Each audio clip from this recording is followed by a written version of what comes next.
दिवाली बन जाएगी काली जब ये औरत देगी दस्तक। राहुल दिवाली की रात को टीवी पर एक मूवी देख रहा होता है, तभी अचानक से उसे किसी औरत का सर दिखता है, वो भी उसके बेड पर। राहुल बहुत बुरी तरह डर जाता है और अपने बेड के नीचे देखता है, पर उसे कुछ नहीं दिखता है और वो फिर से अपनी मूवी देखने लगता है। पर जैसी वो टीवी की तरफ देख ही रहा होता है, तभी उसे टीवी के पीछे वही औरत का सर दिखता है। राहुल फिर से हैरान हो जाता है, तो राहुल टीवी के पीछे देखने जाता है, पर उसे उधर पे कुछ भी नहीं दिखता है और वो वापस अपने बेड पे आ जाता है और उसे नींद आने लगती है। तो वो अपनी आंखें बंद कर लेता है, पर जैसी वो अपनी आंखें खोलता है तो वो औरत उसके सामने थी।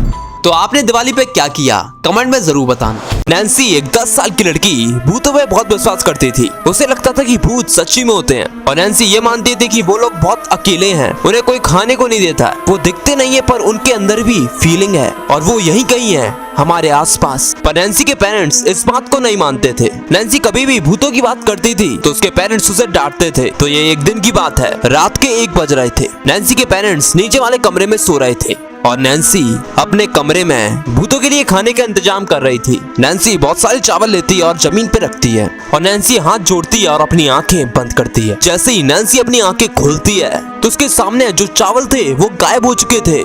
तभी अचानक से एक आवाज आती है जो कि नैन्सी के बगल में रखी टेबल से ही आ रही थी। तो फिर नैन्सी अपनी किचन में जाती है और फ्रिज से दूध की बोतल लेके आती है और उस टेबल के सामने रख देती है और फिर से अपने हाथ जोड़कर आंखें बंद कर लेती है। और फिर वो जैसी अपनी आंखें खोलती है उसके सामने जो बोतल थी वो पूरी खाली हो चुकी थी। तो नैन्सी उस भूत के लिए और खाने की चीज लेके आती है, पर उस टेबल से वो भूत चला गया था। तो नैन्सी थोड़ी दुखी हो जाती है, पर जैसे ही वो सोने के लिए जा रही होती है तभी अचानक से उसके पीछे से एक अजीब सी औरत खड़ी थी। नैन्सी ये देखकर थोड़ी डर जाती है। तो जानना चाहेंगे क्या हुआ नैन्सी के साथ, तो जरा आप खुद ही देख लीजिए।